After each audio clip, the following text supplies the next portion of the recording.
મોરબીથી હાલ મહત્વના સમાચાર સામે આવ્યા છે। મોરબીમાં મકાનમાં વિસ્ફોટ થયો હોવાની ઘટના હાલ પ્રકાશમાં આવી છે। તો મોરબીથી હાલ મહત્વપૂર્ણ વિગતો મળી છે, જ્યાં મકાનમાં વિસ્ફોટ થઈ ગયો છે।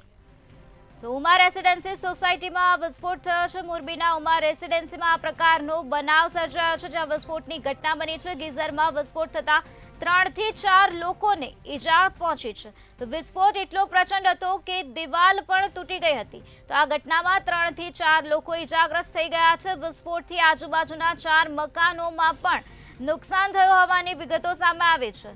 તો આ વિસ્ફોટની ઘટનામાં 4 લોકો ઈજાગ્રસ્ત થઈ ગયા છે। ઈજાગ્રસ્ત લોકોને સારવાર અર્થે ખાનગી હોસ્પિટલમાં ખસેડવામાં આવ્યા છે। મોરબીની ઉમા રેસિડેન્સીમાં આ પ્રકારનો બનાવ બન્યો છે। ઉમા રેસિડેન્સીના સોસાયટીમાં આ પ્રકારનો વિસ્ફોટ થઈ ગયો છે। ગીઝરમાં વિસ્ફોટ થતા 3 થી 4 લોકો ઈજાગ્રસ્ત થયા છે। વિસ્ફોટ એટલો પ્રચંડ હતો કે દિવાલ પણ તૂટી ગઈ। આ સાથે આજુબાજુના 4 મકાનને પણ નુકસાન થયું છે। ત્યારે હાલ આ ઘટનામાં ઈજાગ્રસ્ત લોકોને સારવાર અર્થે હોસ્પિટલમાં ખસેડવામાં આવ્યા છે।